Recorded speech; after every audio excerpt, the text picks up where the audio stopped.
we will never make progress unless we're willing to take risks.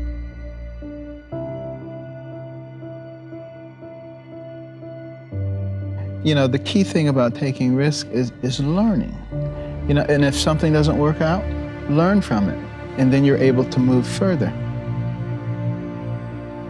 We have to always recognize that, you know, knowledge frequently comes at a price. You know, Thomas Edison said he knew 999 ways that a light bulb did not work. Did not work, right.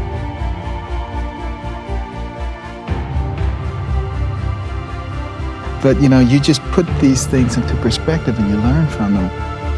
Walter Dandy, the great neurosurgeon at Johns Hopkins many decades ago, was the first one to do operations on the posterior fossa, the back part of the brain. No one thought it could be done.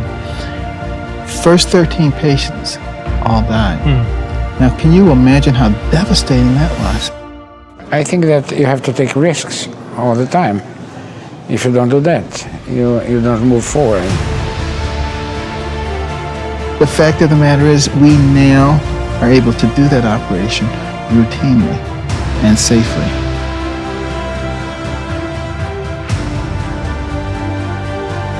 How the hell could you just make that decision like that? He said, because someone had to make it.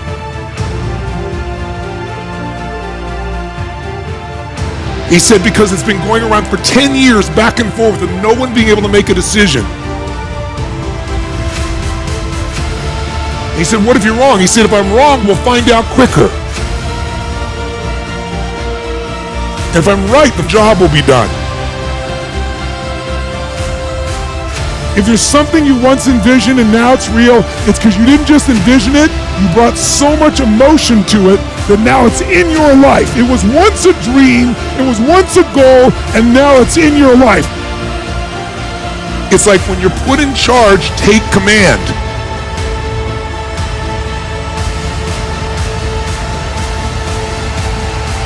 Wherever focus goes, energy flows.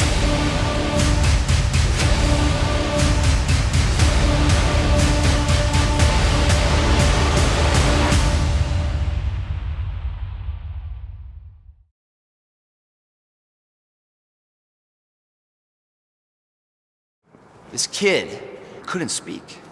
Everyone else in his peer group speaking all good. He couldn't speak. At age 7, everyone's reading and talking. He can't read. He was slowing it down so much, the teachers brought his parents in and said, dude, the kid's gotta go, man. He's just slow. He's not creative. He's slowing down the betterment of the entire class. Gotta go. Parents brought him home and he's like, man, what are we gonna do with this child of ours? Too bad. They put him to work. He got fired from every single job he ever tried. All this guy knows up until 21 years old is failure. He's never tasted success. He just gets up and keeps trying, fails, gets up and keeps trying. Until one day he found out what he wanted, what inspired him, and he gave it everything he had, day in, day out, man. He burned the midnight oil, so he didn't have to stay awake in the midnight hours wondering what if.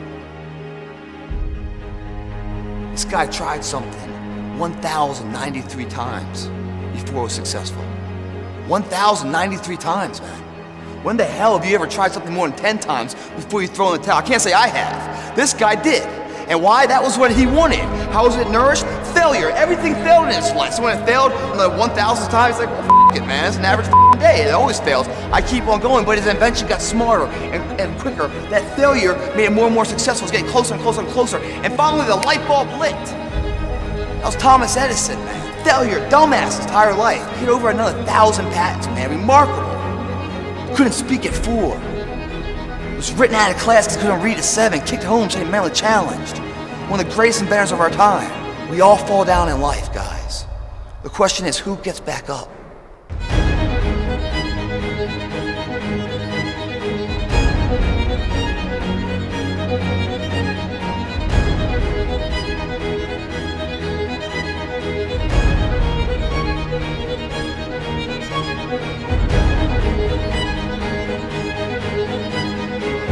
An uphill battle.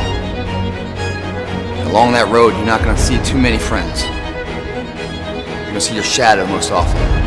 You gotta trust in the heart of hearts. Inside what you're doing, what you believe in is a worthy cause, a winnable fight. See, the thing is, for many people, they've tried the same path you're on, and they failed.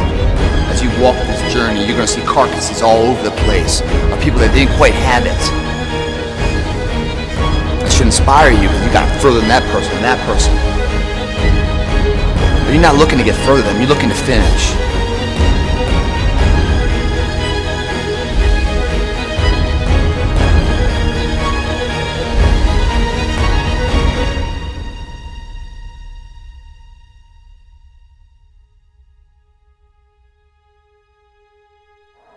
The heart of a champion is a light switch that's always on. It doesn't go on and off when someone's watching. It's constant.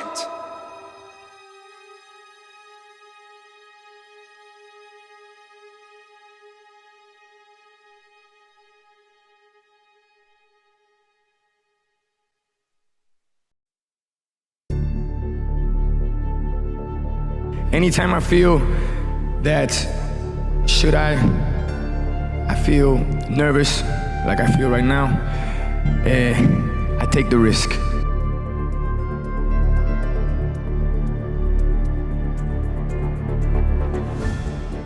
And for all the students, for all the teachers, and for all the educators here, we have to take risk.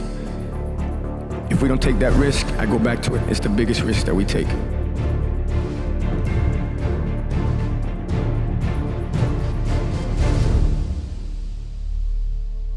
I had to learn drive. That's why I have my managers to teach me drive or to, push me, because you can relax. You can say, oh, I could do that, or I could do that. But are you gonna be that person? I know this person. This person that calls me up, man, did you see what Denzel did in that movie, man? And that was, he said, I could have, and maybe he could have, but he doesn't have the drive that Denzel. And so therefore, if you don't have drive, then you quit cultivating your talent. Because once you rest and once you say it's over, I've gotten to the mountaintop, then your talent starts to dwindle too. That's why the minute the award season was over, I was at Wet Willie's in Miami doing jokes for people just on the street. And I was like, what? Just to see what would work. Jokes either about the Oscars or jokes about whatever. And then you go to Atlanta and work on your jokes there. So that hustle, what I call hustle, is very important, because at some point, you're gonna be able to pull the hustle back just a little bit, and then you pick your spots. The time right now is a hustle to set things up so that in the future, you're able to cut back just a little bit and just pick your spots.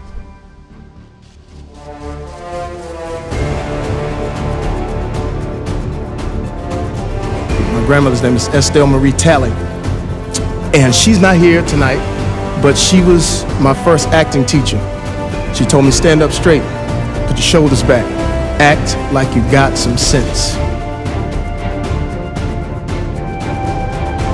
Write down in your notes, massive action is the cure-all. Massive action is the cure-all. If you're having a difficult time with something, you need to take massive action. And if that doesn't work, try something else. If that doesn't work, try something else. Keep going with massive action, and you will find the way, because it will give you momentum. The difference between a winner and a loser, failure's there for some time. It's just the winner gets back up and does it again, and does it again, until it goes his way.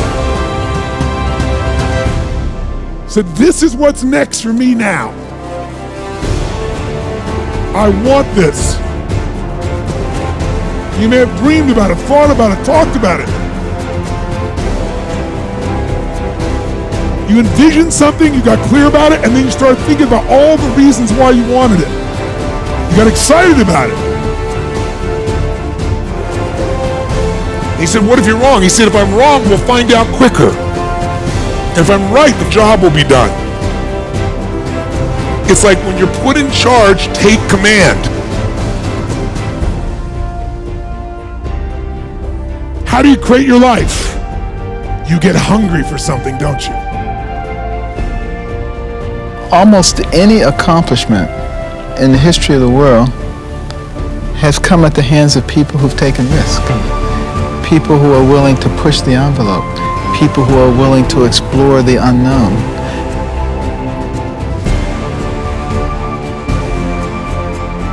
But it was once just a vision. may have seemed impossible at one time. So how did you do it? You started with a concrete vision of what you wanted, and you focused on it continuously, didn't you?